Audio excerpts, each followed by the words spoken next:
bienvenue à ce rendez-vous maintenant bien installé, hein, un verre avec, rendez-vous Oui Demain Morning Coworking et en partenariat avec les rendez-vous du futur qui vont filmer cette soirée et qui sera diffusée en direct sur YouTube. Voilà, donc rendez-vous effectivement installé après Cyril Dion, après l'économiste Nicolas Bouzou, après Gilles Kepel, après François Hollande.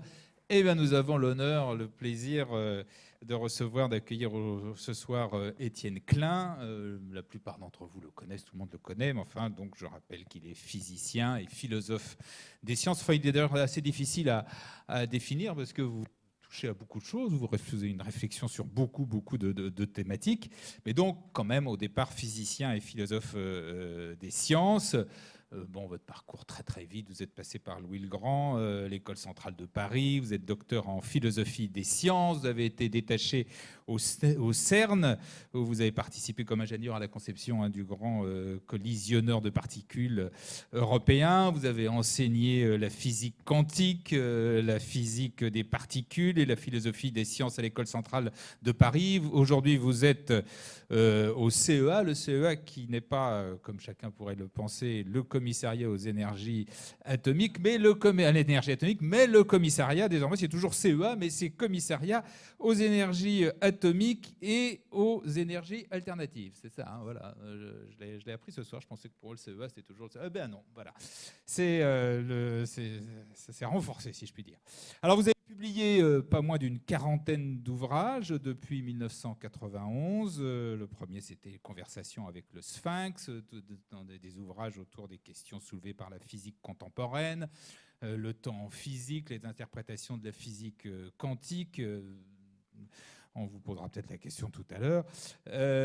Et puis, donc, toute une série de livres. Regard sur... Je donne quelques titres, je ne peux pas donner les 40, mais quelques titres, comme ça vous donne quelques idées, quelques pistes sur les sujets que vous avez traités. Regard sur la matière. Le temps existe-t-il? Vaste sujet. Discours sur l'origine de l'univers. Rugby quantique, celui-là je l'aime particulièrement. Y a-t-il eu un instant zéro? Qu'est-ce que la gravité, pardon, je vais y arriver. Matière à contredire. Et puis celui qui est à venir, qui s'appelle, on peut donner le titre déjà, puisque je l'ai reçu aujourd'hui. J'ai pas reçu le livre, j'ai reçu en tout cas le titre. Ce qui est sans être tout à fait, essai sur le vide. Là encore, vaste programme. Voilà, vous avez tous compris, vous en êtes tous convaincus. Étienne Klein est un éminent scientifique et surtout, également un extraordinaire vulgarisateur. Donc, c'est bien évidemment impossible de traiter tous les sujets, mais vous allez pouvoir le faire tout à l'heure dans vos questions, puisque les questions sont largement ouvertes et vous pouvez revenir sur tous les thèmes que vous voulez, et notamment sur les thèmes que nous n'allons pas traiter maintenant, parce que dans les premières 40 minutes, disons, on va donc serrer, si je puis dire, le centre de nos investigations et nos réflexions autour de l'idée de progrès. Et cette idée de progrès, ça interpelle particulièrement Oui Demain, qui, vous le savez, est la revue pour changer d'époque. Et on va le faire notamment à partir de ce livre qui se trouve d'ailleurs au fond de la salle. Livre qui est assez récent, je crois qu'il est 2017, qui s'appelle Sauvons le progrès. C'est un livre en dialogue avec Daniel Lafay, et qui est donc un livre qui va nous permettre de beaucoup de parler, d'engager le débat autour de cette idée de progrès. Également, autre livre que j'ai lu récemment et que je trouve tout à fait intéressant, parce qu'il traite de beaucoup de sujets, donc c'est assez intéressant parce que vous passez d'un sujet à l'autre, mais chaque fois avec une vraie réflexion. Donc, il s'appelle Le Monde selon Étienne Klein. C'est en fait une série de chroniques que vous avez fait pendant 2 ans sur France Culture. Donc je vous donne quelques titres de chroniques, comme ça là aussi ça vous donnera des idées. Les mathématiques, la physique et le langage, ça c'est assez simple. La vérité est-elle relative? Alors ça j'aime encore mieux. L'effet Rolling Stone ou l'intrication quantique. Quand la physique cessera-t-elle de broyer du noir? Effectivement. Que montrent donc les montres? Vide quantique et paradis fiscaux. Quand le froid de l'eau chaude se les gèle. Voilà. quelques-unes des chroniques, vous voyez que les sujets sont effectivement nombreux et vastes. Donc, on va démarrer, parce qu'on ne peut pas, je le répète, parler de tout, sur cette idée de progrès, sur ce livre Sauvons le progrès. Alors, le titre, vous m'avez dit, il est un petit peu ambigu, ce n'est pas tout à fait ce que vous pensez, vous allez pouvoir nous le préciser. On part quand même de cette idée qu'il y a un constat au début de ce livre et que je crois beaucoup de gens eux-mêmes ont fait ce constat, c'est-à-dire l'idée de crise autour du mot progrès, deux signes dans les discours, notamment les discours, j'allais dire officiels, etc. On utilise de moins en moins le mot progrès, c'est assez étonnant. Et il est notamment détrôné par le mot innovation. C'est-à-dire qu'on ne parle plus de progrès, aujourd'hui on parle d'innovation. Pourquoi ? Qu'est-ce que cela révèle ? Bien, bonsoir à toutes et à tous, merci d'être venus nombreux. Je voulais d'abord dire que je suis intimidé ce soir, non pas tellement par votre présence, même si elle est massive, mais par le fait que je discute avec M. Leclerc, qui, il y a 20 ans, m'a fait subir, on peut le dire comme ça, ce qu'on appelle un média training. Il s'agissait de faire semblant d'être à la radio et de parler du nucléaire, puisque j'étais envoyé là par le CEA. Et ça a été une expérience traumatique, dont je ne suis pas sûr que les effets à long terme soient positifs. C'est pour ça que le regard du maître sur l'élève que j'étais m'inquiète. Bon. Alors, cette histoire de progrès, en effet, elle est problématisée depuis quelques décennies. Il y a toutes sortes d'ouvrages qui expliquent qu'il y a une crise du mot progrès, qui montrent que certaines promesses n'ont pas été tenues, que certaines choses que nous apprenons viennent démentir certaines idées naïves que les philosophes des Lumières pouvaient avoir a priori. Mais avec un collègue de l'Académie des technologies qui s'appelle Gérald Bronner, qui est sociologue, on a non pas tenté de lire tous les livres consacrés à cette crise, mais on a fait une mesure toute simple avec un logiciel qui permet de compter l'usage des mots dans les discours publics. Et on a vu ce que chacun peut entendre, si j'ose dire, à savoir que ce mot, qui est un mot qui a été structurant de la modernité quand même, qui est apparu en gros pendant les Lumières, qui a été écrit pendant 3 ou 4 siècles avec une lettre majuscule, progrès. Et bien ce mot, qui a été, je le répète, structurant de ce qu'on appelle la période moderne, a été liquidé en quelques décennies. Il a disparu. Et il a été remplacé donc progressivement à partir de 1980 par le mot innovation, qui est un mot très ancien, mais qui avait disparu de la circulation. Par exemple, les gens de ma génération qui ont fait leurs études, en l'occurrence d'ingénieurs dans les années 80 ou un peu avant, se souviennent qu'ils n'entendaient pas ce mot. Moi, j'ai vérifié ça auprès de camarades de l'école centrale qui étaient de la même promotion que la mienne. Nos professeurs parlaient d'invention, de progrès, d'application, de découverte, mais pas d'innovation. Et donc, avec Gérald Bronner, on a vu en effet l'apparition progressive du mot innovation, le croisement des deux courbes au début du XXe siècle, le progrès qui descend, l'innovation qui monte. On pourrait se dire finalement, c'est pas très grave, ce sont deux mots sinon synonymes, du moins à parier, et donc cette permutation est un effet de mode qui n'a pas d'incidence sur notre façon de penser le rapport au futur. On s'est modernisé, disons. On a liquidé un mot dont on pensait qu'il était porteur de valeurs devenues négatives et on l'a donc remplacé par un autre. Et alors là, avec un autre collègue, cette fois du CEA, qui s'appelle Vincent Bontemps et qui est philosophe, on a regardé l'histoire du mot progrès, ce qu'il signifie, l'histoire du mot innovation, qui est passionnante, et on s'est rendu compte, après avoir étudié ce passage par le temps, par l'histoire, on s'est rendu compte que notre rhétorique autour de l'innovation ne rend pas du tout justice à l'idée de progrès et même la contredit. Alors pour le dire très simplement, le mot innovation, il est apparu en bas latin au XIVe siècle. C'est un terme juridique. Innovatio, en latin, c'est ce qu'on appellerait aujourd'hui un avenant. C'est-à-dire ce qu'il faut changer dans un contrat pour qu'une modification qui se produit autour du contrat ne rende pas le contrat invalide. Autrement dit, l'innovation, en l'occurrence, c'est ce qu'il faut ajouter au contrat pour que le contrat ne change pas. Donc déjà, on s'aperçoit que dans cette première occurrence, l'idée d'innovation est attachée à l'idée de conservation. Ensuite, ce terme va se retrouver dans un vocabulaire, disons, politique, chez Machiavel, par exemple. Machiavel dit beaucoup de choses, par exemple que le prince, lorsqu'il a le pouvoir, ne doit pas innover, sauf quand son pouvoir est menacé.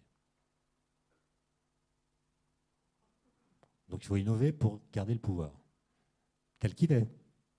Donc il faut changer les choses pour que les choses ne changent pas.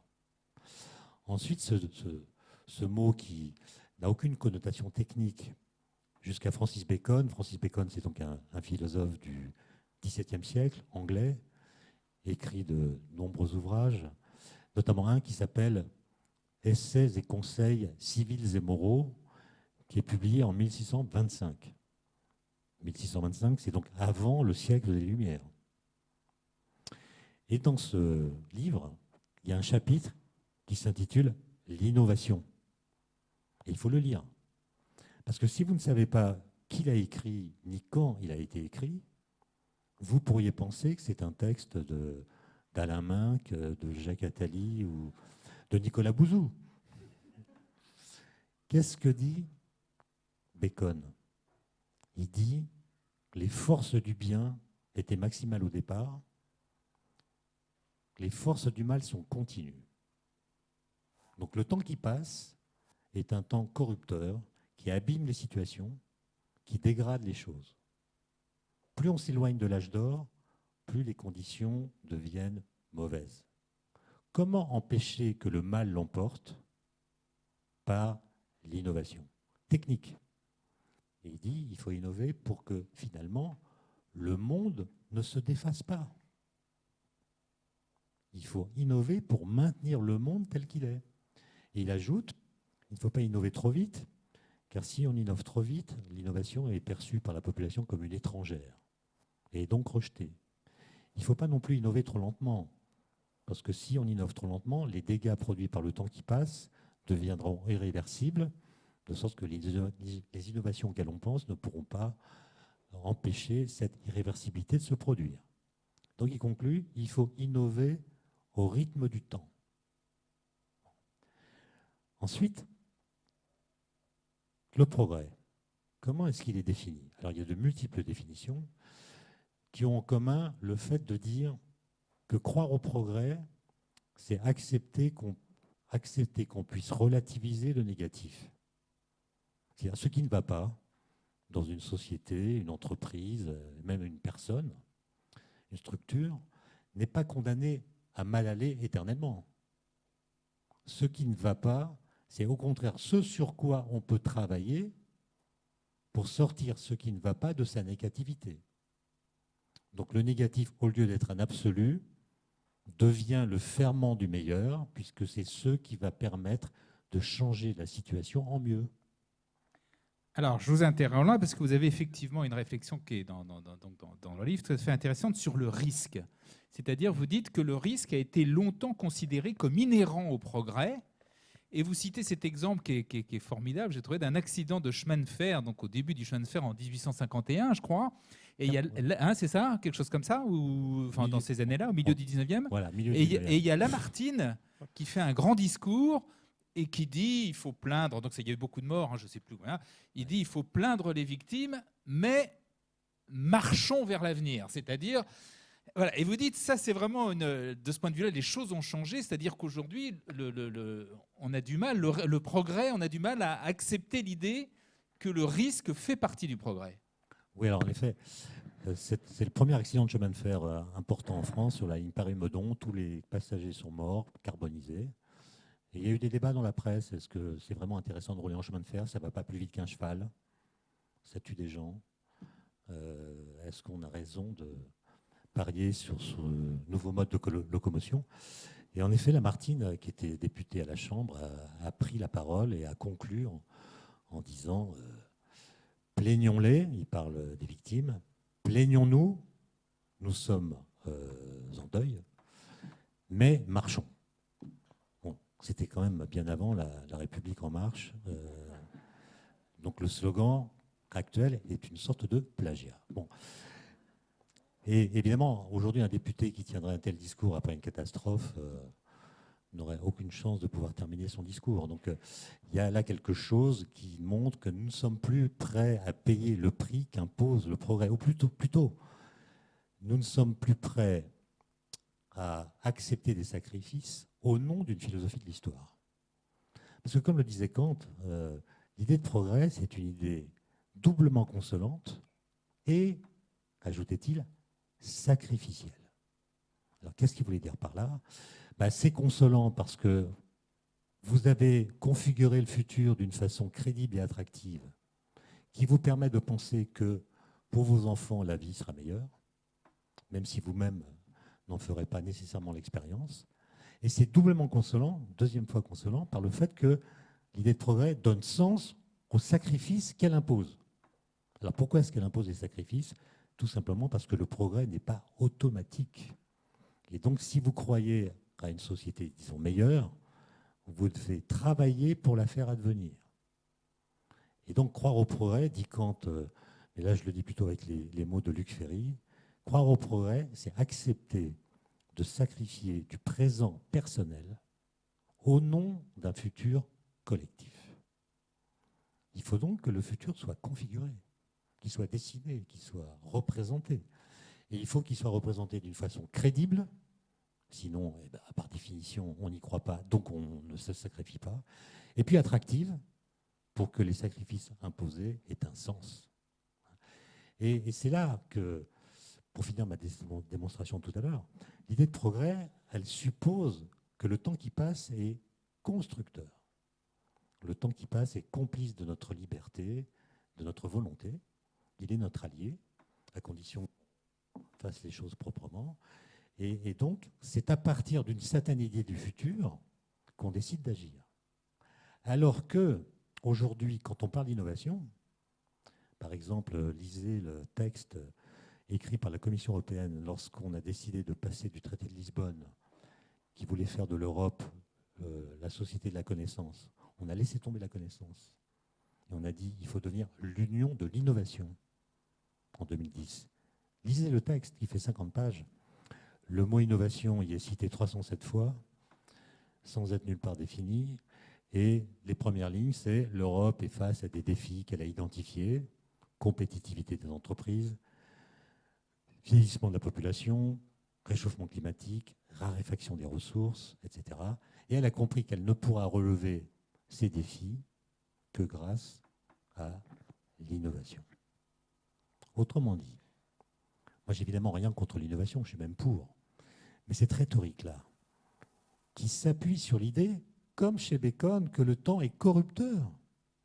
Autrement dit, c'est l'état critique du présent qui sert à justifier l'innovation, et non pas une certaine idée du futur. Et pour cause, l'idée de futur, regardez, lisez les journaux, regardez Internet, l'idée de futur est laissée en jachère intellectuelle. Elle n'est plus du tout ancrée dans les discours, ou alors quand elle l'est, c'est sous le régime de la catastrophe. Mais le futur n'est plus configuré.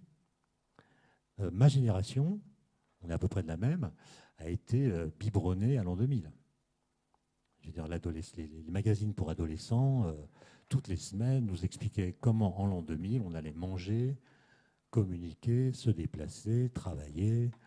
Beaucoup de ces représentations se sont révélées fausses ou partiellement fausses, mais peu importe, peu importe. Chacun d'entre nous était capable de tracer une trajectoire individuelle entre le présent où il se trouvait et puis cet horizon temporel qui lui était présenté.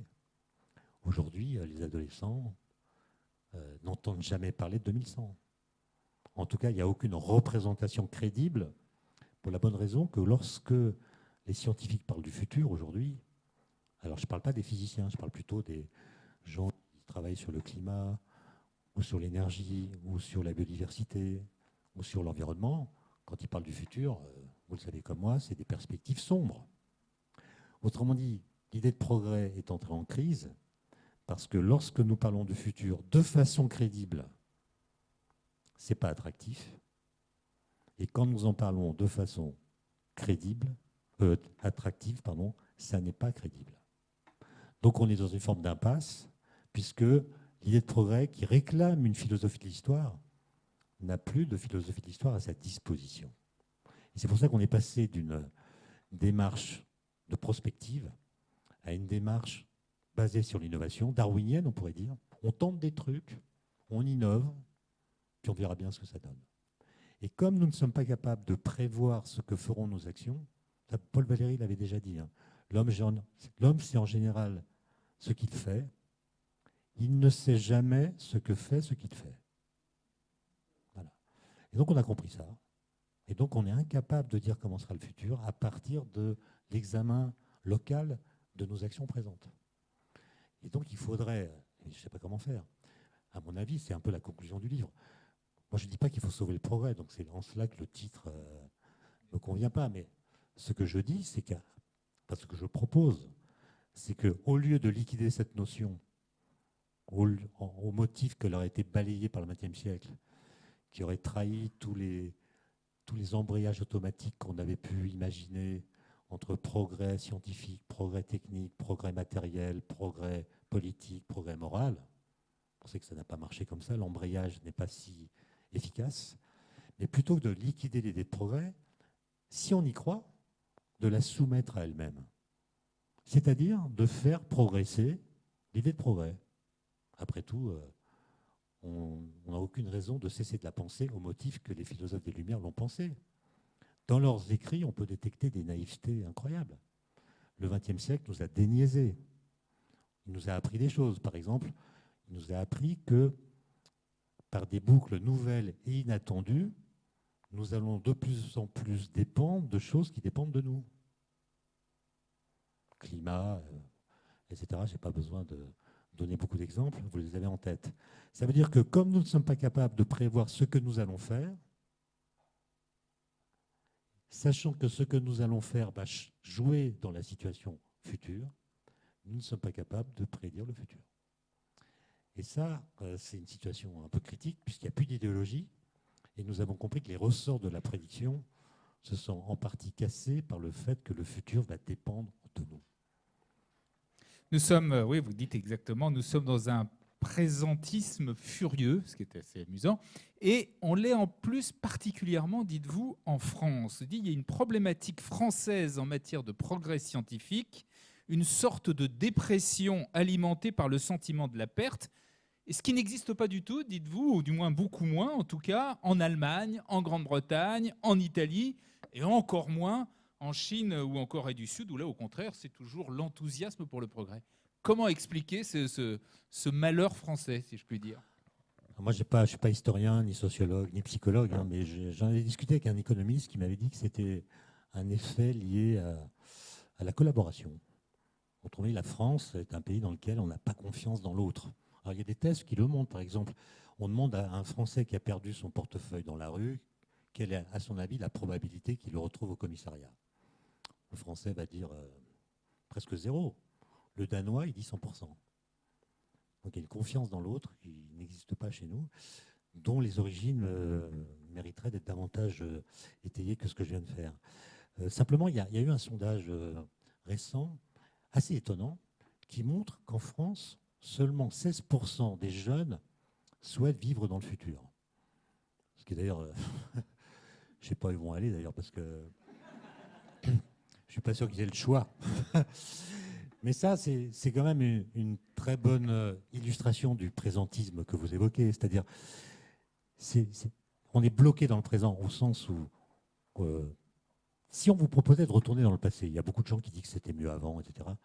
Mais est-ce que vous seriez prêt vraiment à retourner dans le passé à la condition, évidemment, que vous connaissiez la suite de l'histoire? Donc, je vous prends en 2019. Je vous demande de choisir une période du passé qui vous semble intéressante et que vous auriez aimé vivre. Et une capsule temporelle vous y amène avec le souvenir de votre vie vécue jusqu'à maintenant. Alors, admettons que vous choisissiez, je ne sais pas, 1925, 26. qui sont pour moi des années miraculeuses, puisque ce sont les années où ont été fondés les principes de la mécanique quantique. Donc moi, si j'avais le choix, j'irais là écouter les discussions entre Einstein, Bohr, Dirac, Heisenberg, Schrödinger à l'hôtel Métropole de Bruxelles, pour comprendre comment ces types-là, tous très jeunes, ont réussi à mettre sur pied une physique hallucinante, dont les concepts sont des concepts qui n'ont rien à voir avec les concepts familiers. Je pense que là, il y a un mystère, une sorte de génie collectif qui s'est manifesté pendant une période très courte, et j'aimerais bien aller y voir. Ça, c'est la théorie. Parce qu'en pratique, si j'avais un problème de, je sais pas, de dents, de dentition, il faudrait que j'aille chez le dentiste en 1925. Et je ne crois pas que j'aurai le courage. Autrement dit, si vous savez qu'on peut aller chez le dentiste sans souffrir, ce qui est le cas aujourd'hui, vous ne pourriez pas supporter d'y aller en 1925. Donc tous ceux qui nous racontent qu'ils aimeraient vivre dans le passé, en fait, ne sont pas sincères, ou alors ils imaginent qu'ils vivraient dans le passé exactement comme vivaient les gens de la période passée à laquelle ils pensent, qui, après tout, ont réussi à vivre. Et pareil pour le futur. Qui serait d'accord pour partir direct en 2050 en conservant son âge actuel, sans possibilité de retourner dans le présent actuel? Alors y aller en touriste pour voir, un peu comme au cinéma, on serait quelques-uns à être intéressés. Mais qui a hâte vraiment d'être en 2050? Je ne crois pas qu'il y ait beaucoup de candidats. Et c'est ça qui fait qu'on est prisonnier d'une forme de temporalité qui est presque intégralement concentrée dans le présent. Et d'ailleurs, toute notre activité consiste essentiellement à réceptionner des informations qui nous viennent et qui concernent le seul présent. Et ça empêche de prendre le recul nécessaire nous permettant de comprendre ce qui se construit, ce qui se détruit, qu'est-ce qui se passe, qu'est-ce qui se construit, qu'est-ce qui se détruit. Qui est capable de le dire? En fait, je pense que si on croit tant à l'innovation, c'est à juste raison parce que nous sommes tous conservateurs. Le principe de l'innovation est un principe de conservation. Il s'agit de changer les choses pour maintenir le monde en l'état. Et dans cette salle, si on faisait une sorte d'interview individuelle, chacun d'entre vous serait capable de dire une chose, une pratique, un paysage, une habitude dont il souhaite ardemment que ses enfants la vivent, la pratiquent, la connaissent comme eux-mêmes l'ont connue. Ça peut être l'enseignement du latin à l'école, ça peut être la façon d'acheter les billets de train, ça peut être la façon de se transporter, ça peut être la façon de faire les enfants. Chacun est capable de nommer une pratique dont il souhaite qu'elle ne soit pas modifiée par la technologie. Donc on est tous conservateurs. Le problème étant que nous ne sommes pas tous conservateurs de la même façon, ni à propos des mêmes choses. Ce qui crée des tensions, notamment le fait que nous avons peur que l'évolution technologique entraîne dans son sillage d'autres évolutions qui ne sont pas technologiques, mais qui sont induites par la technologie, dans les valeurs, dans les mœurs, etc. Ce qui fait qu'il y a à l'égard de l'innovation technologique un regard ambivalent. À la fois, on la désire parce qu'elle va permettre de maintenir le monde, et en même temps, on a peur qu'elle nous entraîne dans des endroits où on ne souhaite pas tous aller, en tout cas pas tous aller au même rythme. Regardez comment, ça je terminerai juste là-dessus, ce truc assez étonnant, comment en une génération ou un peu plus, le dicton « on n'arrête pas le progrès » s'est retourné. Dans ma génération, quand on était jeune, c'était un jugement moral. C'était un salut enthousiaste adressé au futur. On n'arrête pas le progrès, ça voulait dire il ne serait pas bien, au sens moral du terme, que de vouloir l'entraver, puisque le progrès est une bonne chose. On ne doit rien faire qui puisse l'arrêter. Or, si vous interrogez des jeunes gens, étudiants, comme j'ai pu le faire dans la promotion à laquelle je donne des cours à l'école centrale, je l'ai fait il y a 3 ans, mais je pense que ça ne changerait pas aujourd'hui. J'aurais demandé qu'est-ce que ça veut dire pour vous. Et leur réponse a été de dire que pour eux, ça signifie qu'il est impossible de l'arrêter. C'est un jugement pratique. C'est-à-dire le sentiment que l'évolution technologique s'est émancipée du vouloir humain, s'est émancipée du politique, qu'elle est portée par sa propre dynamique, ses propres moteurs, et la peur est qu'il y ait une perte de naturalité entre ce que la technologie va devenir et ce qu'elle va induire et ce que nous désirons politiquement et collectivement. Alors, l'un des effets de cette crise du progrès, pour aller vite, et qui moi, m'a intéressé, interpellé, c'est quand vous parlez du financement de la recherche. Vous dites, aujourd'hui, la plupart des chercheurs sont financés par des projets explicités et la promesse de réussir. Ce qui n'était pas le cas autrefois. Vous dites, par exemple, quand Einstein faisait ses recherches, il n'y avait pas du tout cette nécessité, cette condition d'avoir, de réussir et d'avoir à l'arrivée la certitude d'avoir des projets. Et vous dites, alors que, effectivement, la science ne peut pas vraiment exister si elle ne peut exister que si elle suscite des spéculations désintéressées. C'est un vrai problème, ça, sur la recherche ? En tout cas, c'est un problème, je ne sais pas, en tout cas, c'est une évolution, c'est-à-dire qu'on finance. Mais en fait, c'est cohérent avec ce que demande la société. La société, par le biais des impôts, finance de la recherche et attend que les retombées lui profitent d'une façon ou d'une autre. Alors moi, je pense qu'il y a d'abord une exigence de retombées intellectuelles et culturelles. C'est-à-dire que je pense que les chercheurs doivent faire l'effort d'expliquer ce qu'ils ont trouvé, ce qu'ils ont compris. Que ça intéresse ou pas le public, c'est une autre question, mais en tout cas, cet effort doit être accompli plutôt que de dire c'est trop compliqué, on ne peut pas expliquer, etc. En l'occurrence, je trouve, à titre personnel, que ce qui s'est passé en 2012, quand on a annoncé la découverte de cette particule qui était attendue depuis 48 ans, qui s'appelle le boson de Higgs, je pense qu'on a fait vraiment le service minimum. On aurait dû...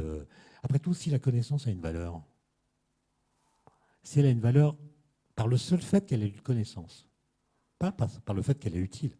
Si la connaissance a une valeur, alors on doit mesurer la valeur de cette valeur au sacrifice qu'on est prêt à accomplir pour la partager. Si la valeur est nulle, ça veut dire que ce n'est pas une valeur. Bon. Et là, j'ai trouvé qu'on s'y était même mal pris et que même si ça a fait la une du journal de 20 heures pendant une soirée, le lendemain, c'était à nouveau l'affaire Strauss-Kahn, etc. Et puis, on a dit des choses très, très courtes. On n'a pas vraiment expliqué cette découverte qui, en fait, remet en cause des choses très profondes, qui, si elle était vraiment prise au sérieux, obligerait à changer jusqu'à certains manuels de philosophie sur le rapport entre matière et masse. En plus, c'est une histoire absolument passionnante. Et j'ai jamais bien compris pourquoi on se prive d'entendre ou de vivre des histoires passionnantes. Ça, j'ai jamais compris pourquoi on considère que c'est pas intéressant a priori, sans même avoir entendu l'histoire. Et donc, moi, je me souviens très bien, et ça illustre un peu votre question. Il n'y a pas eu de réaction politique à cette annonce. C'était le 4 juillet. Pas d'annonce. Pas de réaction des politiques. Alors que c'était quand même une découverte européenne. On aurait pu mettre en avant le CERN, les collaborations internationales, expliquer qu'en Europe, on découvre tous les bosons et qu'aux États-Unis, on découvre les fermions. Mais, on aurait pu vraiment gloser là-dessus. Et en fait, le 17 juillet, donc presque 15 jours après, il y a eu un article dans Le Monde, écrit par un monsieur qui s'appelle Gabriel de Montrose, qui était l'ambassadeur de France au CERN, à Genève, au moment de la création du CERN, en 1954. C'est une façon détournée de dire qu'il n'était pas jeune du tout. Il était centenaire. Il a écrit un petit article dans lequel il explique que le boson de Higgs, sa découverte, est une découverte aussi importante qu'a été la découverte de l'électron, et qu'avec lui, on va pouvoir faire une nouvelle industrie, une bosonique. Bon, évidemment, c'était complètement faux. La durée de vie de cette particule, c'est 10 puissance moins 23 secondes. On ne va pas faire des médicaments avec, mais ça a créé un enthousiasme chez les politiques. Du coup, l'un d'entre eux, éminent, a appelé le CERN en demandant à visiter les expériences. Moi, j'étais en vacances à Chamonix, on m'appelle, je descends de la montagne, j'essaie d'acheter une cravate à Chamonix. Je peux vous dire, c'est impossible. Il faut connaître un guide qui s'est marié dans l'année, c'est tout. Donc, j'arrive au CERN et on lui explique tout le truc. Bon. Et là, il comprend qu'en effet, il a été un peu trompé par l'article du Monde. Il comprend que ça ne sert à rien. Ce truc-là ne va servir à rien. Et que si on veut avoir autant d'argent de la part des contribuables, il va falloir mieux expliquer ce que nous faisons, etc. Et là, on lui a dit, et vous savez, on vient de comprendre d'où vient que les particules élémentaires ont acquis une masse non nulle dans l'univers primordial. C'est quand même quelque chose. Et on ne peut pas exclure, c'est là que la promesse intervient, on ne peut pas exclure qu'un jour, des ingénieurs vraiment très forts et géniaux ne vont pas mettre sur pied une nouvelle machine, s'appuyant sur cette découverte, pour mettre au point donc une machine permettant de résoudre un problème de santé publique qui s'appelle l'obésité. Après tout, si on a compris l'origine de la masse des particules élémentaires, peut-être qu'on va pouvoir réduire la masse des gens. Évidemment, c'était une blague. Mais il ne s'en est pas rendu compte. C'est pourquoi que je milite pour que les connaissances, dès lors qu'elles ont de la valeur, soient beaucoup mieux expliquées au plus grand nombre. Et aujourd'hui, Einstein, il n'aurait jamais pu passer un oral du CNRS. Einstein qui arrive dit « Moi, j'essaie de comprendre la bonne interprétation de l'électromagnétisme. Je ne suis pas sûr que ça va servir. » Et puis, il était timide, il était modeste, il n'aurait jamais fait de promesses. Et d'ailleurs, qui, en 1915, quand Einstein publie sa théorie de la gravitation, saurait qu'il faut tenir compte de ce que cette théorie prévoit pour ajuster les GPS permettant de localiser votre voiture. Autrement dit, on sait en général ce qu'on fait, on ne sait jamais ce que fait ce qu'on fait. Et donc, on ne peut pas demander aux scientifiques, toujours, même s'il y a des problèmes à résoudre, j'en suis conscient, de dire à l'avance ce qu'ils vont trouver, parce que s'ils le savaient déjà, ils l'auraient trouvé. Et d'autre part, ce qu'ils vont trouver, s'ils le trouvent, pourrait induire comme révolution technologique ou application quelconque. Alors, dans ce livre, La Sauvons le progrès, votre interlocuteur, Étienne Klein, dit cette phrase, et c'est toujours en lien avec le progrès, le risque, etc.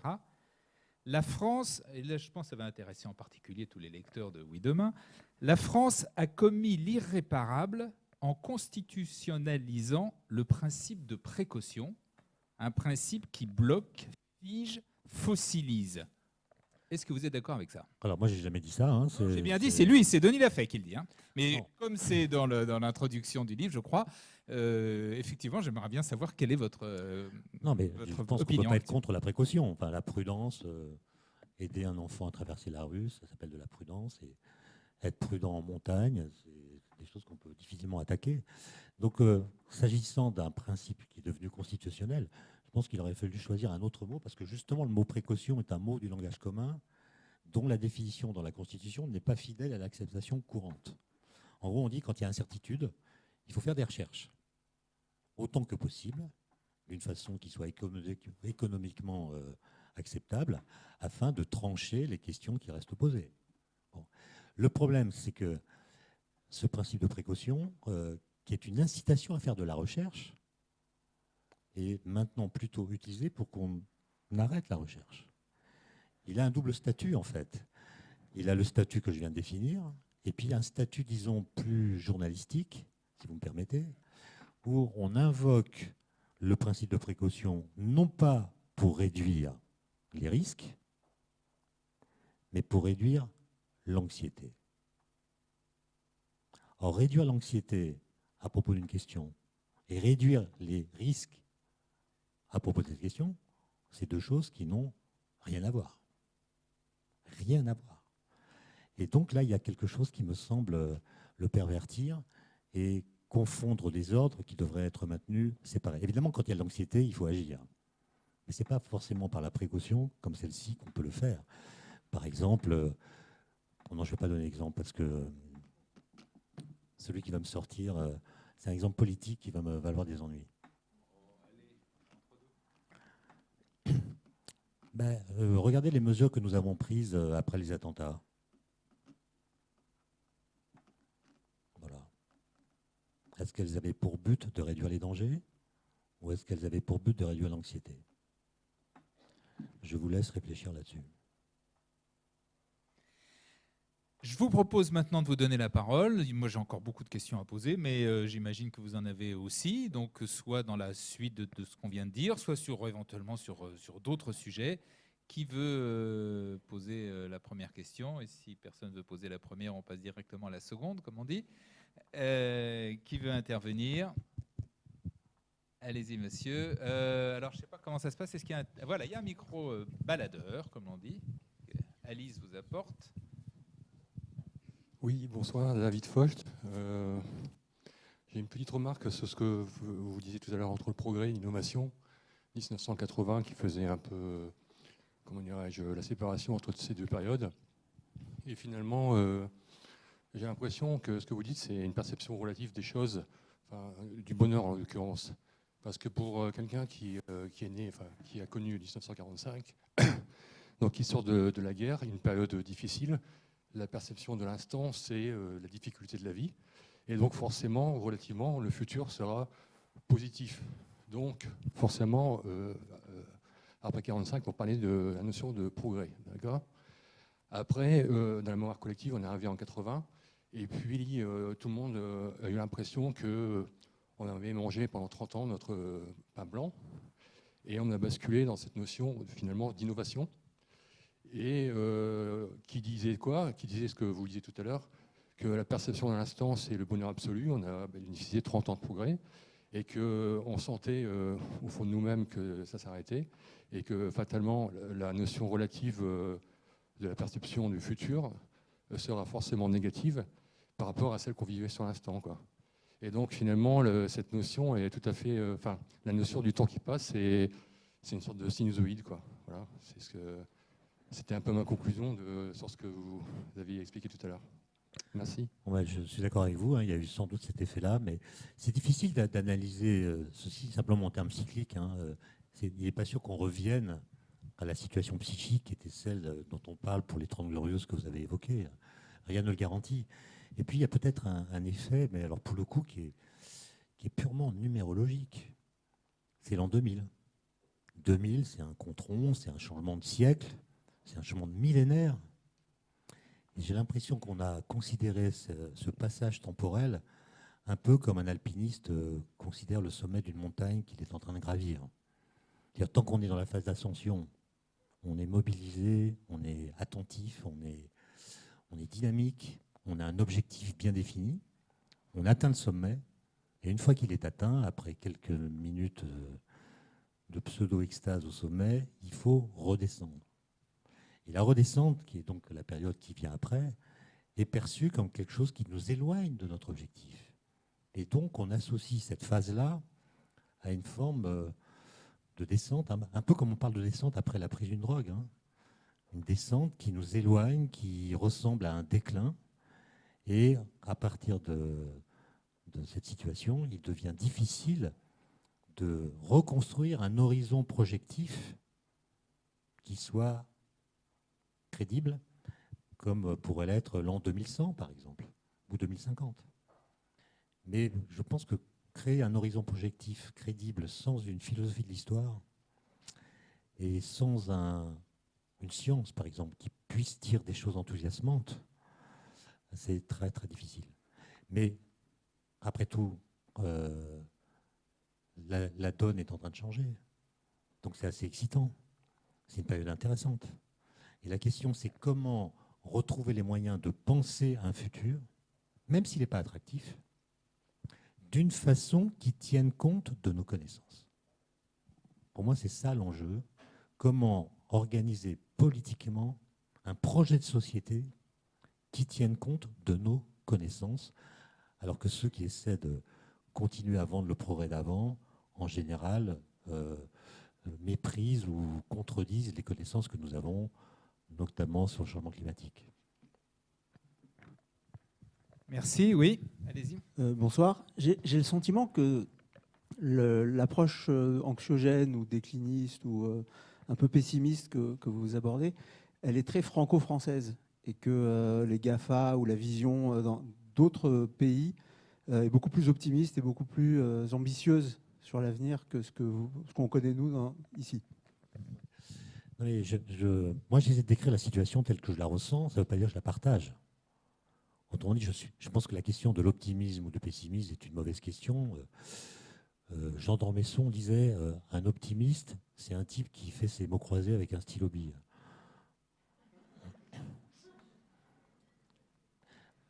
Donc, moi, je trouve pas ça, c'est pas une notion intéressante. De toute façon, individuellement, ça va mal finir pour chacun d'entre nous. Et on sait que, donc, optimiste, jusqu'à un certain point, oui. Mais donc, la question, c'est d'être lucide et de trouver le moyen de poser les bonnes questions, de voir quelles ont été nos erreurs et de détecter les leviers d'action possibles. Parce qu'il y a des choses qui sont déterminées. Il y a du déterminisme en action. Par exemple, sur le changement climatique. Quoi que nous fassions à court terme, les choses sont engagées. Et dans certains secteurs, on sait que ça va être difficile d'être vraiment béatement optimiste. On sait qu'il y a des endroits où il va cesser de pleuvoir. Que devient l'agriculture quand il n'y a pas de pluie? Il y a des gens qui vont devoir bouger parce qu'il faut qu'ils mangent. Et donc, ça va créer des choses dont je ne dis pas qu'elles sont graves, mais des choses auxquelles on doit s'attendre. Comment est-ce qu'on les prépare? Comment est-ce qu'on les gère? Et donc, la posture consistant à dire que c'est un effet psychologique, on est optimiste par tempérament ou on est pessimiste par tempérament, c'est intéressant, mais ce n'est pas ça la question. Après, les rapports individuels que nous pouvons avoir vis-à-vis du futur, chacun est libre de les avoir. Simplement, collectivement, il y a des questions qui se posent qui sont nouvelles. Qui sont nouvelles parce que si nous sommes si ignorants du futur, c'est paradoxalement parce que nous avons compris des choses que les philosophes des Lumières n'avaient pas comprises et que même les scientifiques au XXe siècle n'avaient pas comprises. C'est que par des boucles nouvelles et inattendues, nous allons dépendre de choses qui dépendent de nous. C'est tout simple. Et donc, notre agir devient quelque chose qui nous engage davantage en termes de responsabilité. Il devient plus important aujourd'hui de réfléchir à ce que nous faisons lorsque nous décidons d'agir. Et donc, tant qu'il y a de l'action, un désir d'action, on peut dire qu'il y a une forme d'optimisme qui se manifeste. Mais encore une fois, ce n'est pas la notion que je retiendrai. Et mon discours, j'insiste là-dessus, il n'est pas du tout pessimiste. Il n'est pas non plus optimiste. Merci. Autre question? Oui, allez-y. Monsieur et ensuite monsieur. Bonjour. Moi, je vois dans le sens, à mon avis, dans le mot progrès, en fait, je sens plus une reprendre de l'ancien pour l'améliorer, en fait. Alors que l'innovation, je la vois plus dans une histoire de création, d'inventivité, plus en créant, quoi, en créant.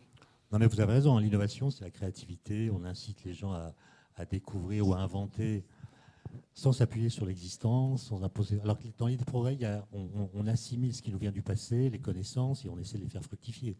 Dans l'innovation, il y a en effet une impulsion beaucoup plus créatrice, etc. Maintenant, est-ce que ça suffit pour liquider les progrès? Moi, je n'en suis pas sûr. Pour répondre encore à monsieur à propos de l'optimisme, vous voyez, ce qui fait qu'on est mal à l'aise avec le progrès, alors même que les progrès que nous avons accomplis sont plus importants que ce qu'avaient espéré les utopistes du siècle des Lumières. La plupart des grands progrès, notamment technologiques, sont des progrès qui n'avaient été préalablement pensés par personne. Personne n'a pensé les antibiotiques, personne n'a pensé le téléphone portable, Internet, toutes ces choses.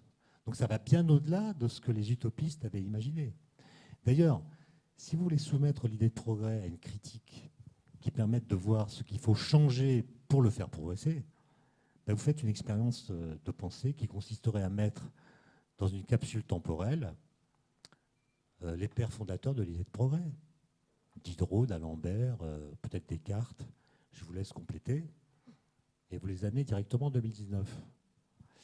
Et là, évidemment, on ne peut pas leur montrer tout d'un coup, parce que non, psychiquement, ils ne vont pas tenir. L'éclairage urbain, déjà.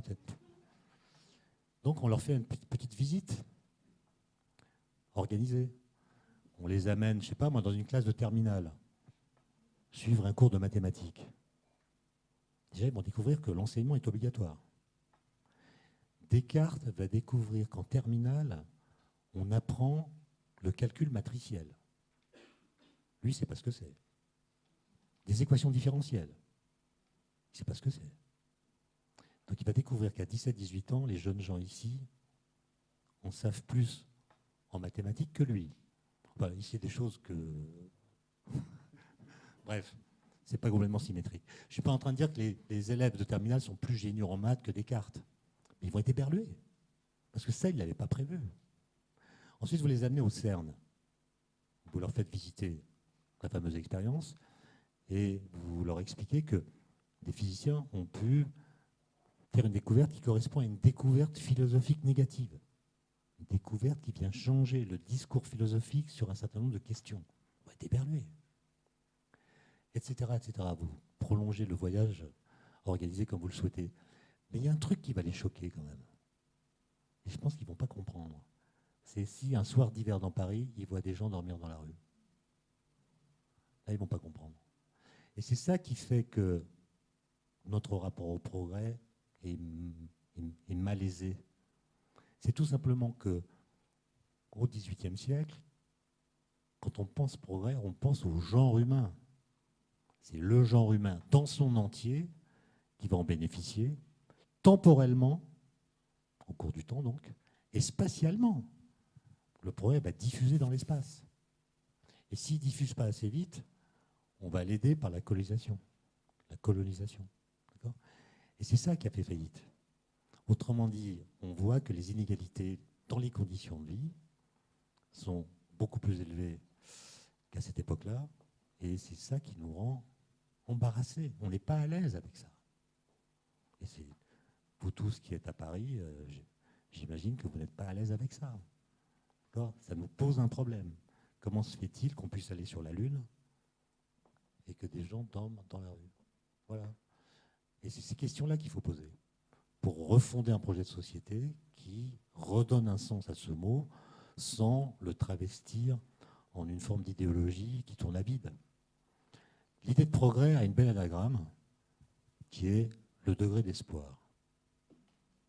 C'est les mêmes lettres. Il faut s'appuyer là-dessus. Vous avez dit tout à l'heure qu'il y avait très peu un pourcentage faible de la population qui avait foi en l'avenir, parce que quand on parle du futur, il n'est pas attractif. Je ne suis pas tout à fait d'accord avec ça, dans le sens où il n'est pas attractif parce qu'il est conditionné par le fait qu'on n'aura pas une capacité justement à changer, ce qui rejoint ce que vous venez juste d'expliquer. Est-ce que justement, c'est pas justement le dernier progrès significatif qui est finalement Internet, qui a changé notre rapport au temps, justement, et qui fait qu'aujourd'hui, plus Internet évolue, plus en fait il y a une idée dominante qui s'impose par rapport au reste, et qui fait qu'on ne retient que le discours qui dit, bah voilà, si on ne change pas, et parce qu'on n'a pas la capacité de changer aujourd'hui, le futur n'est pas attractif, alors qu'en fait, le futur est attractif à partir du moment où on accepte l'idée que, bah, effectivement, il faut changer notre mode de vie. Non, je suis d'accord avec vous, mais il y a... Encore une fois, moi, ce qui me... Vous entendez des scientifiques qui annoncent la fin du monde, la collapsologie, la fin de l'humanité, évidemment pas la fin de la planète, mais la fin de la vie humaine sur Terre. Bon. Évidemment, moi, je ne pense pas du tout en ces termes, puisque je pense que l'humain a des capacités de résistance incroyables. Mais ce qui est compromis, c'est l'humanisme en tant qu'horizon. Autrement dit, est-ce que nous demeurons solidaires de l'idée que nous partageons un destin collectif global? Ou est-ce que nos stratégies ne sont pas d'être dans les niches où ça va bien se passer? Vous parlez d'Internet en termes positifs, et je les partage, puisque je suis un grand consommateur d'Internet, comme à peu près tout le monde. Mais à peu près tout le monde. Je vous rappelle qu'il y a 1,7 milliard d'humains qui n'ont jamais vu une prise de courant électrique de leur vie. Ils sont où? On ne les voit pas. On pense l'humanité comme s'ils n'étaient pas là, n'empêche qu'ils sont là. Est-ce qu'un jour on va leur amener des prises de courant électrique, ou est-ce qu'on va attendre qu'ils disparaissent? Autrement dit, la question c'est, est-ce que nous conservons l'idée d'une humanité qui est une et indivisible, alors même que la technologie se déploie d'une façon qui augmente les différences? Le fait que l'espèce humaine soit une, c'est quand même assez récent, hein. Pendant très longtemps, des millions d'années, il y a eu plusieurs espèces humaines. Là, il n'y en a plus qu'une, c'est Homo sapiens, sapiens. Donc ça veut dire qu'on fait une seule espèce. N'importe quel homme avec n'importe quelle femme, s'ils font l'amour dans les conditions, ça fait un enfant. Est-ce que ça va durer? C'est la question que pose Hannah Arendt dans son livre de 58 qui s'appelle « La condition de l'homme moderne ». Est-ce que la technologie change nos conditions de vie, demande-t-elle? Et notre façon de travailler, de communiquer, de se nourrir? Évidemment oui. Ensuite, deuxième question. Est-ce que la technologie, à force de changer nos conditions de vie, ne va pas aussi changer la condition humaine? C'est-à-dire le rapport à autrui, le rapport à la vie, le rapport à la mort. Et si ces choses-là sont changées, est-ce qu'elles vont être changées pour tout le monde? Si la réponse est non, ça veut dire que la condition humaine ne sera plus homogène. Et c'est déjà le cas. C'est déjà le cas. Simplement, dans l'idée de progrès, il y a l'idée que c'est le cas aujourd'hui, mais ça cessera de l'être quand le progrès aura produit ses effets. Est-ce qu'on est sûr de ça? Est-ce qu'on est sûr de ça? Est-ce que l'humanité ne va pas se splitter en secteurs dans lesquels les conditions de vie vont être tellement différentes que le sentiment de co-appartenance et même simplement d'empathie ne va pas se dissoudre? Après tout, aujourd'hui, si vous êtes bien soigné dans un environnement médicalement très puissant, si vous avez beaucoup d'argent, vous allez avoir du mal à mourir. Donc vous avez atteint une condition de vie humaine inédite. Un duc du Moyen-Âge, il avait un pouvoir de vie et de mort sur les serfs. Donc symboliquement, il était dans une condition très différente. Mais quand il avait une rage de dents, il avait aussi mal qu'un cerf. Aujourd'hui, vous avez des gens qui meurent dans la rue, en France, mais pas beaucoup plus ailleurs, puis des gens qui vivent extrêmement bien. Quelles sont les relations interpersonnelles que ces différentes communautés peuvent avoir? Pour moi, c'est ça l'enjeu, si vous voulez. Et c'est parce que c'est plus fluide, c'est parce que l'humanité n'est pas fluide, que l'idée de progrès est en crise. Merci. Autre question? Oui, si, bonjour. Ben, allez-y, puisque vous avez le micro, oui. C'est intéressant, le point de départ de ma question était justement votre conclusion à l'instant. Vous dites que l'idée de progrès est entrée en crise. Et moi, ce qui m'interpelle, c'est que la notion de crise elle-même, quelque part, exprime quelque chose de l'ordre de la transition et de l'évolution à un certain moment. Et donc ma question, peut-être un peu naïve, c'est quelle est la corrélation entre la notion de progrès et la notion de crise? Est-ce que l'une est propice ou au contraire hostile à l'autre? Excellente question. La corrélation, elle est stricte, puisque l'idée de progrès, comme je l'ai expliqué, elle consiste à mettre le monde d'aujourd'hui tel qu'il est. Quand je dis le monde, c'est donc les entreprises, les sociétés, les cultures, tout ce que vous voulez. C'est de dire que les choses pourraient être autrement qu'elles sont. Elles pourraient être mieux. Et donc le seul fait de croire au progrès met la société en crise, puisqu'elle la met en déséquilibre par rapport à ce qu'elle est, au motif qu'elle pourrait être autre. D'ailleurs, depuis qu'on parle de progrès, on parle de crise. Alors maintenant, c'est la crise avec un grand C, c'est la crise transcendantale. Mais avant, il y a eu la crise de l'énergie, la crise, etc. Donc, quand on parle de crise, ça sous-entend que les choses pourraient être différentes de ce qu'elles sont. Puisque on ne prend pas les choses pour acquises, on pense qu'on peut les travailler. Ce n'est pas un donné, alors qu'on pourrait dire, sans se référer à l'idée de progrès, que les choses sont comme elles sont. C'est le destin. Il y a des gens pauvres, il y a des gens riches. Ça va bien comme ça. Il n'y a pas à travailler pour changer la situation. D'accord ? Et donc croire au progrès, c'est penser qu'il y a une dynamique à l'œuvre qui a comme moteur les déséquilibres que nous constatons entre ce que nous voulons et ce que nous constatons. Et donc, le fait qu'on soit en crise, de ce point de vue-là, est une bonne nouvelle. Ça veut dire qu'on croit encore un peu au progrès. Si, oui, monsieur. Bonsoir. J'ai une question relative au rôle du chercheur aujourd'hui et qui est en fait en lien avec le sens de l'histoire. Justement, moi, mon grand jeu quand je croise des chercheurs aujourd'hui, c'est de leur demander s'ils sont transhumanistes ou pas, s'ils sont pour la manipulation génétique ou pas et jusqu'à quel point, et d'avoir toutes ces questions en fait qui induisent un jugement de valeur et donc un référentiel éthique et moral, par exemple, à leurs travaux. Et vous disiez justement que parfois, il faut pas forcément interroger le chercheur sur ce que ça va devenir ou sur ce que ça va faire. Et on a l'exemple d'Einstein et de la bombe atomique. Et donc je voulais savoir si aujourd'hui il est encore possible en 2019 d'exempter les chercheurs de justement des conséquences que pourrait avoir leur manipulation. Parce que maintenant il y a un précédent. Et ce précédent, il n'est pas anodin, c'est Hiroshima et Nagasaki. Donc est-ce qu'on peut encore aujourd'hui dire aux chercheurs, cherche, trouve et ne pense pas aux applications ?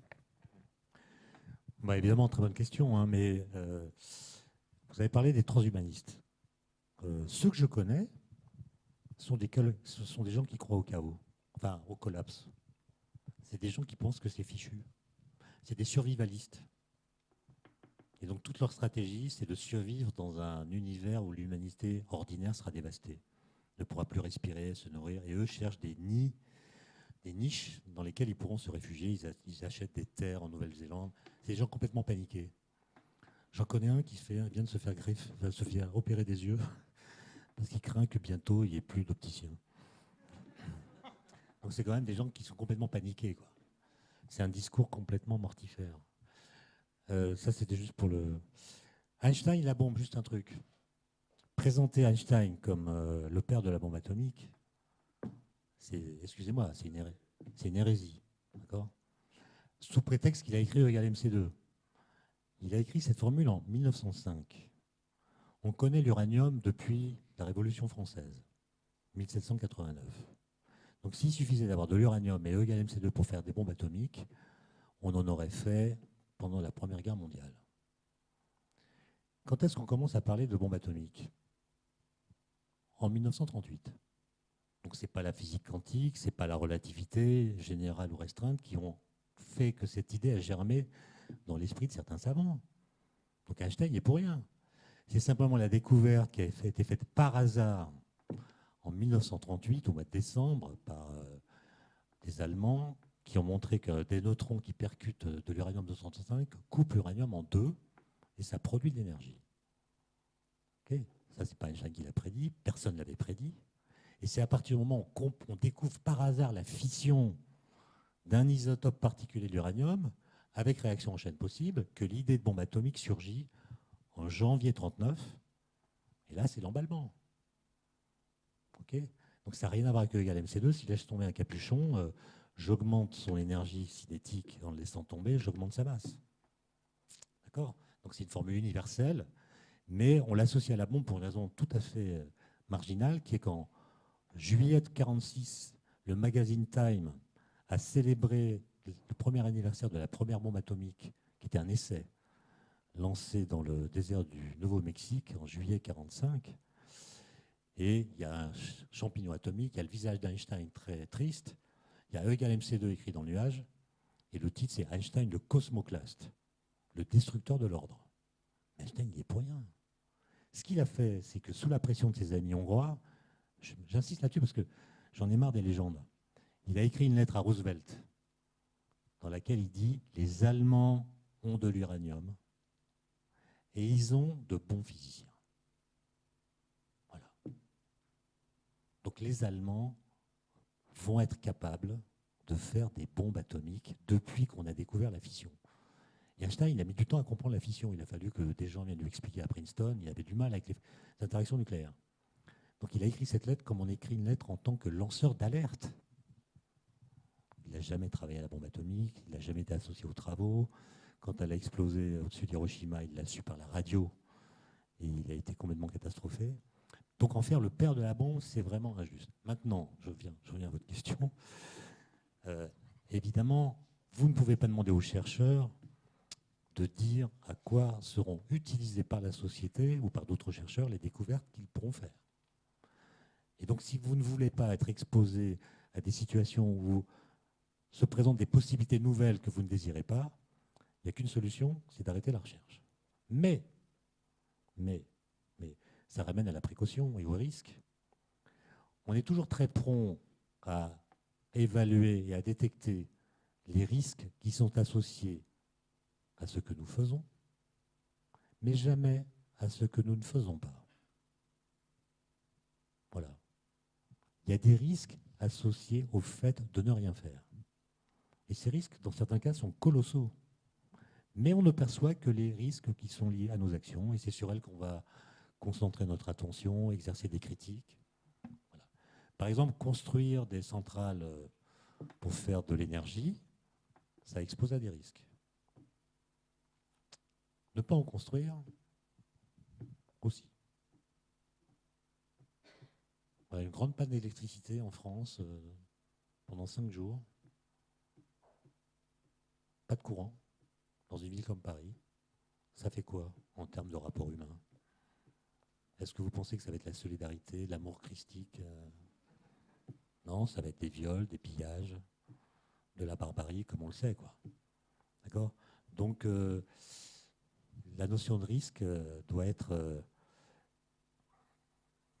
double, liée à l'action, liée à l'inaction. Les risques liés à l'action, on les voit. Les risques liés à la procrastination, on les voit moins.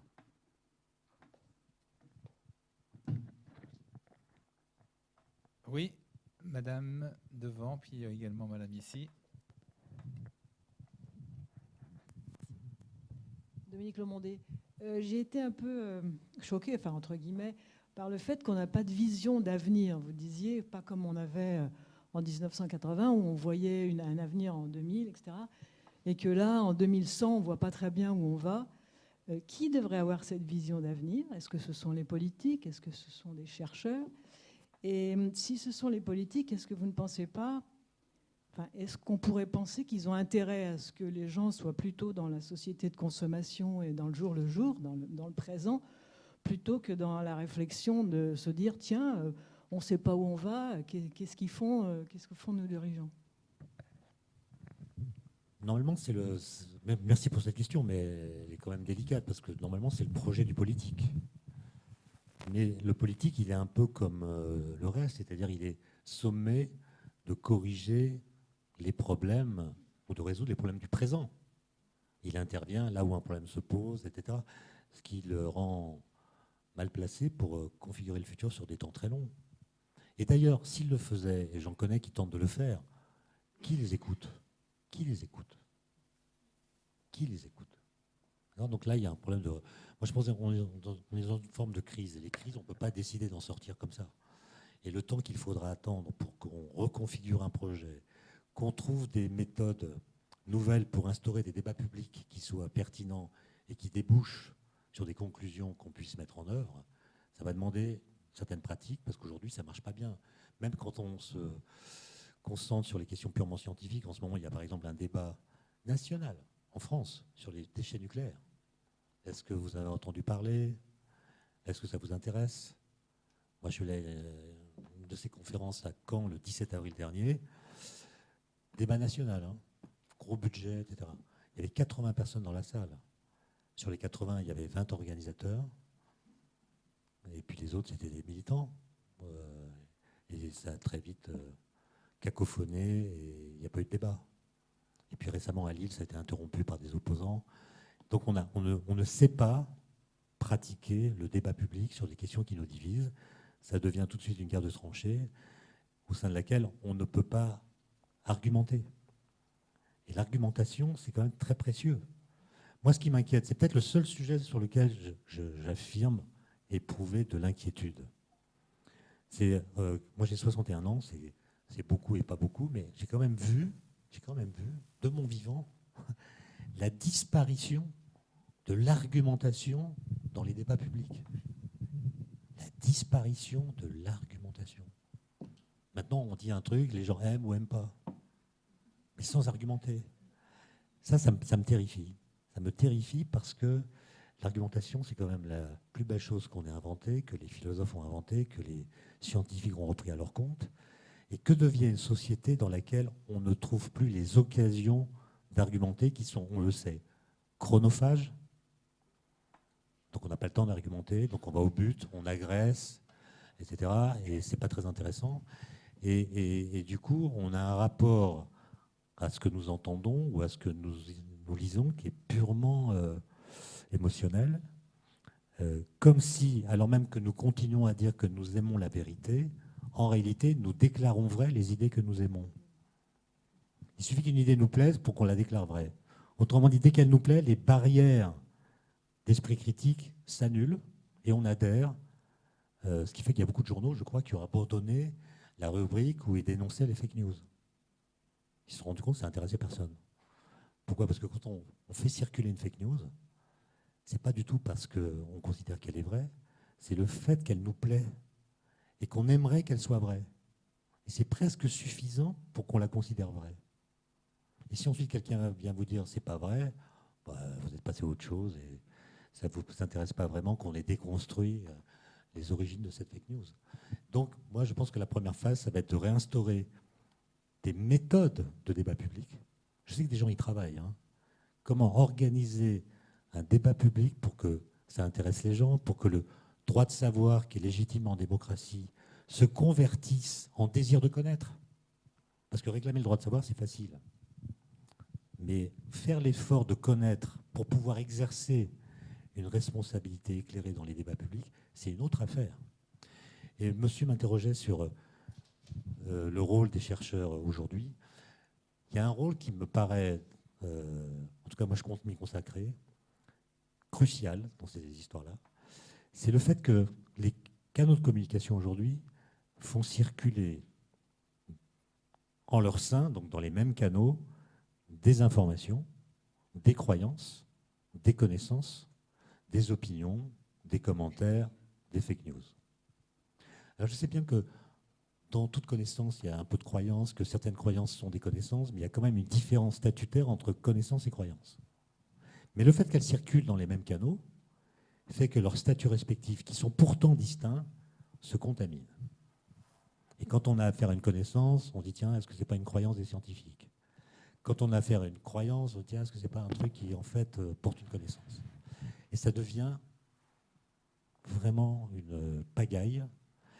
Or, les gens qui ont des croyances, et je ne pense pas aux croyances religieuses, on a tous des croyances, hein. Moi j'ai des croyances, mais les gens qui ont des croyances sont toujours beaucoup plus prosélytes que ceux qui ont des connaissances.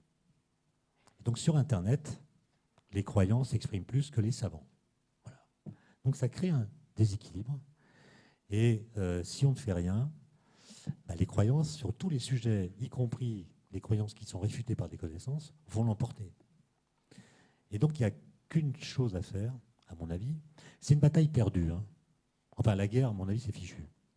Mais il faut livrer bataille, parce qu'il y a des batailles qui sont belles, même quand la guerre auxquelles elles sont associées est perdue. C'est chouette de se battre en sachant que c'est cuit. Et c'est de partir du constat suivant. Nous avons tous beaucoup de connaissances scientifiques. Contrairement à ce qu'on raconte partout, les citoyens en France ont des connaissances scientifiques très nombreuses, sans doute plus nombreuses que leurs grands-parents. Par exemple, nous savons tous que la Terre est ronde. Enfin, à peu près.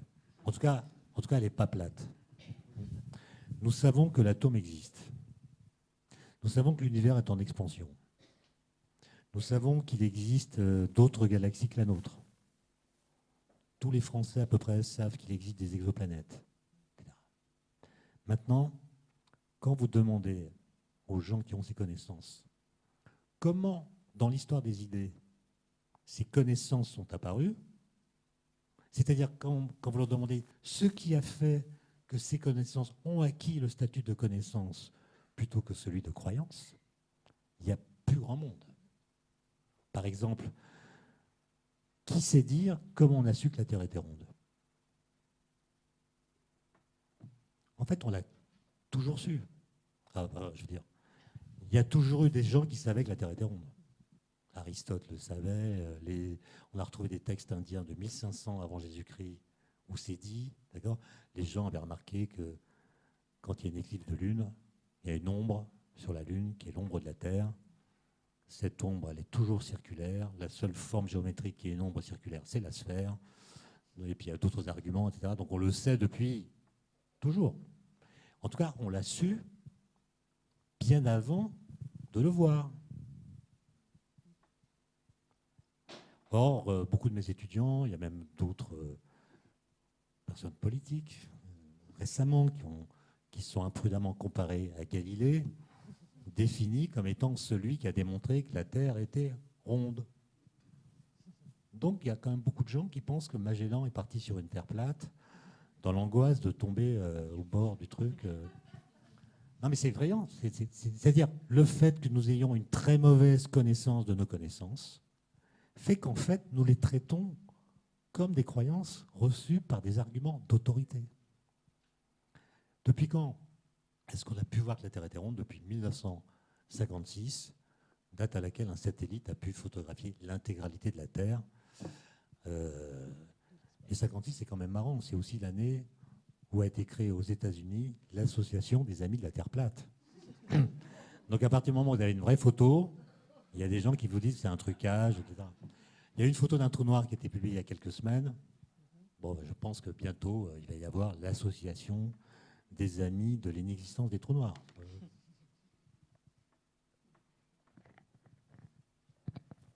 Il nous reste, parce qu'en principe, on a dit qu'on arrêtait à 20h30. Donc, s'il y a des dernières questions, dépêchez-vous. Je crois qu'il y avait madame ici, juste ici. Et puis, on en prendra peut-être une ou deux après. Récemment, j'ai lu, je ne me souviens pas où, donc voilà, mais qu'il y a un équilibre à trouver entre connaissance, technologie et éthique.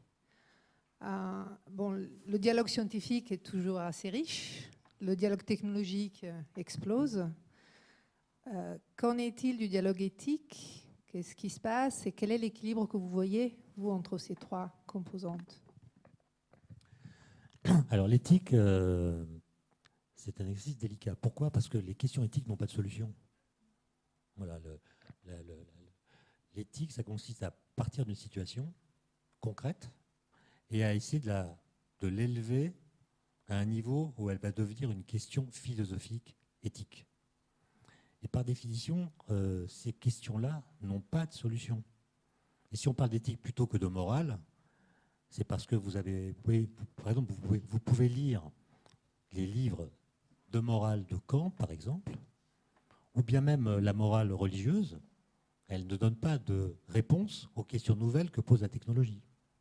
Par exemple, chez Kant, et pour tout le monde qui vivait à cette époque-là, il y a des séparations qui sont sacrées et intangibles, entre le vivant et l'inerte, entre le naturel et l'artificiel.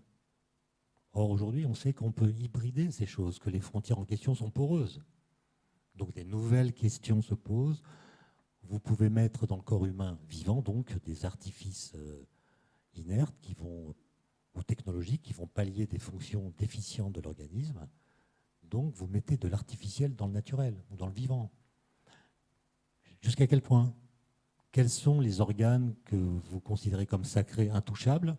Quels sont ceux que vous acceptez de réparer, etc. Et puis, en réparant les organes, est-ce qu'on n'augmente pas d'autres organes? Est-ce que les techniques de réparation n'ouvrent pas la voie à des techniques d'augmentation? D'où le post-humanisme. Mais qui est habilité à répondre à ces questions? La réalité, c'est personne. Quand l'idée de progrès était là, transcendante, eh bien, ce sont des principes qui prévalaient aux décisions en la matière. Au nom du progrès, on faisait ce que la science permet de faire. Aujourd'hui, cette idée étant abandonnée, ce qui est mis en compétition pour discuter de ces questions, ce ne sont plus des principes, ce sont des valeurs. Or, les valeurs, c'est justement ce qui nous sépare. Puisque la valeur d'une valeur dépend de ses évaluateurs. Donc, si vous prenez n'importe quel sujet, pesticides, nanosciences, vous allez mettre sur la table des valeurs. Certains vont mettre sur la table des valeurs économiques, d'autres des valeurs liées à l'hygiène, à la santé, d'autres des valeurs liées à la philosophie néo-rousseauiste, la nature, etc. Et il n'y a aucune raison pour que ces valeurs convergent. C'est pour ça que ce sont des questions sans solution, ou plutôt la seule solution des questions éthiques passe par leur transposition en normes techniques. Par exemple, vous allez dire, est-ce qu'on a le droit d'interrompre une grossesse? Qui peut répondre à cette question? Personne. Personne. En tout cas, ça peut être une croyance, ça peut être une conviction, ça peut être... mais ce n'est pas un savoir. Personne ne sait. Mais si on décide qu'on peut le faire, alors on va préciser techniquement les conditions dans lesquelles on peut le faire. On va dire oui, à condition que ça se passe avant telle période de la grossesse, dans telles conditions, après avoir, etc. Vous connaissez le... Là, on arrive. Mais vous voyez qu'une fois que la décision est prise, elle ne fait pas autorité pour tout le monde. Et la question peut se réveiller, être portée par d'autres acteurs. Et une fois qu'elle est tranchée, on ne peut pas considérer qu'elle est définitivement tranchée, puisqu'une évolution des valeurs va pouvoir la remettre en piste et contester la législation. Il y a pas mal de pays dans le monde où vous voyez que ça intervient.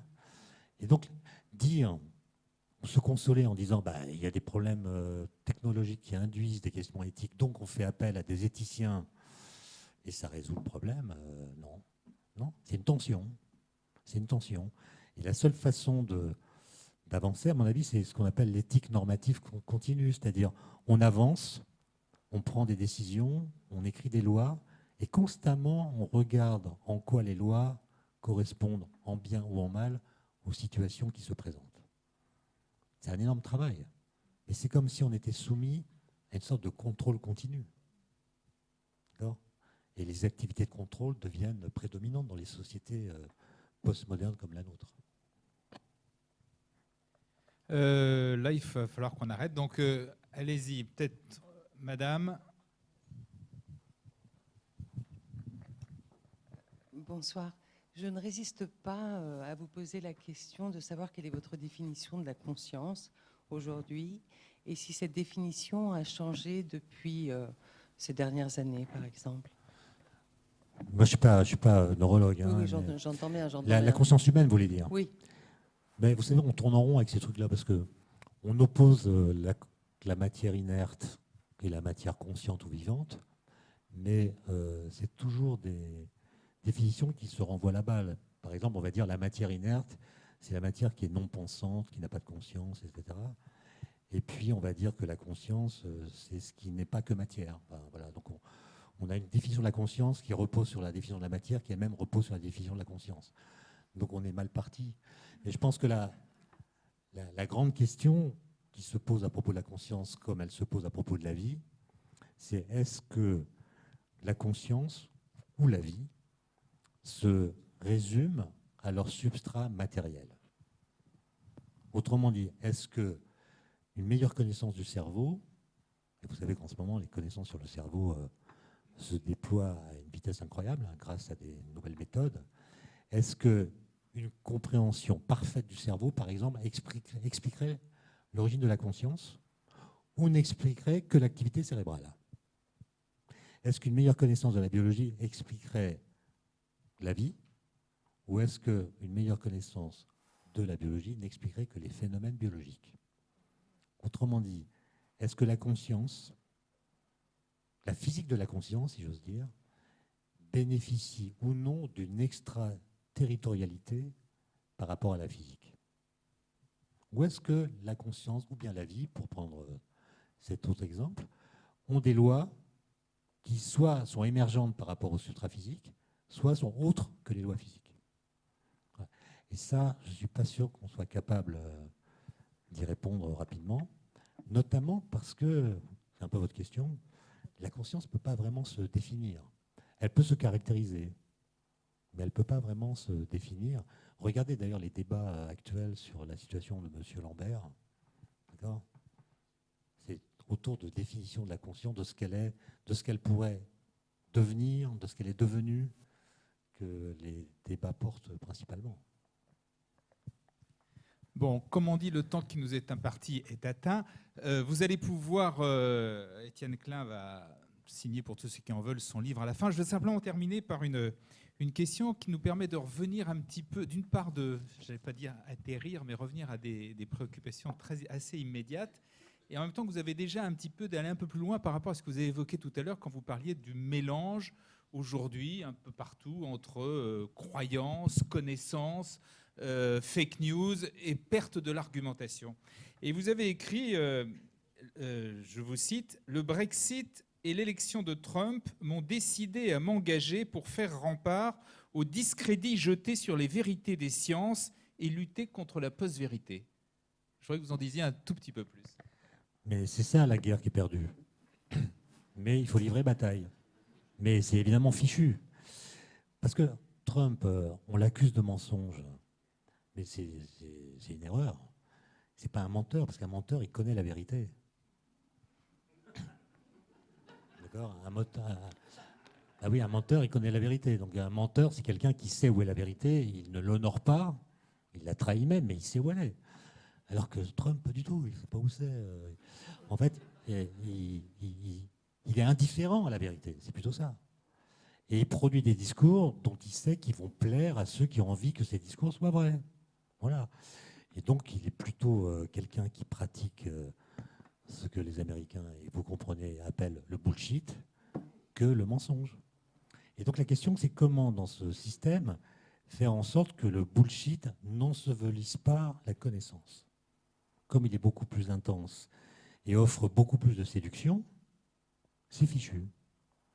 Mais il faut quand même se battre. Il faut quand même se battre. D'ailleurs, pour ceux que ça intéresse, je vous recommande la lecture d'une page de Nietzsche, le philosophe.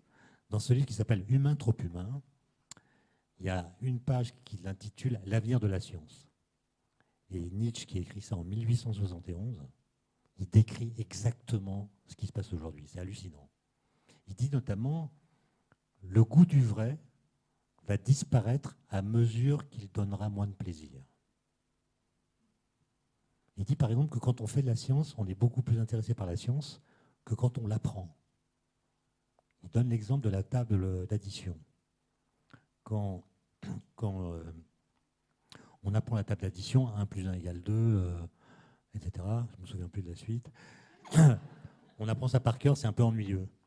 Et en l'apprenant, on n'a aucune idée du saut dans l'abstraction incroyable qu'ont effectué les types qui ont écrit une table d'addition pour la première fois, qui ont compris que certes, une banane plus une banane, ça fait 2 bananes.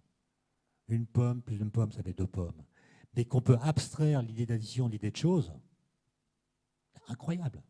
Il y a même des gens qui pensent que c'est lié à une évolution du cerveau. Capacité d'abstraction de l'addition par rapport aux choses qu'on ajoute. C'est un truc absolument dément.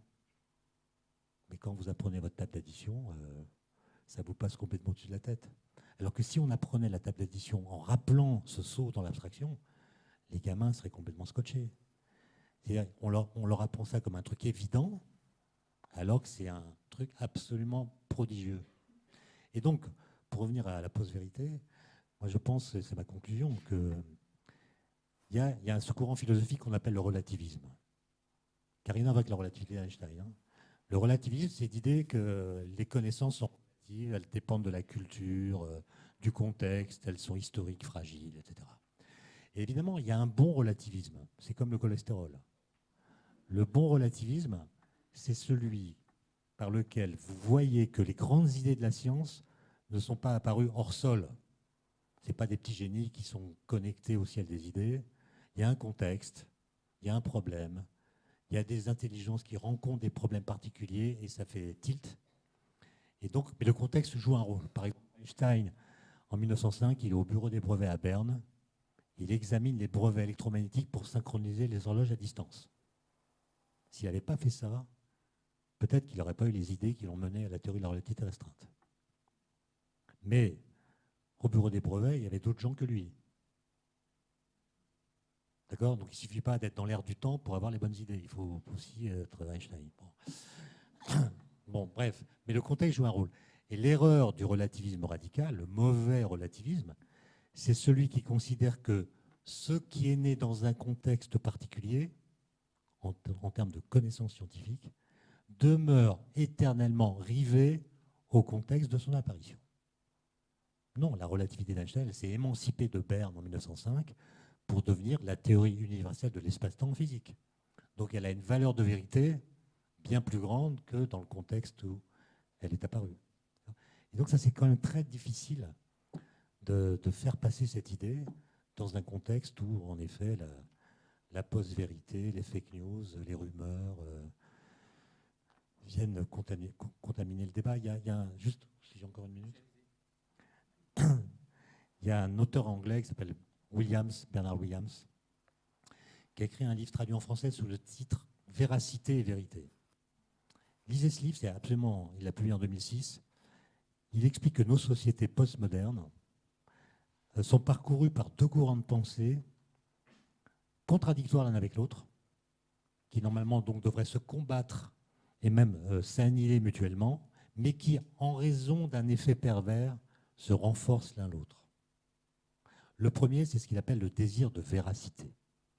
Nos sociétés sont éduquées, informées, et donc lorsqu'une élite tient un discours homogène, on veut savoir si ce discours est tenu parce qu'il est vrai ou s'il est tenu par des gens qui ont intérêt à ce qu'il soit cru vrai. Donc on enquête.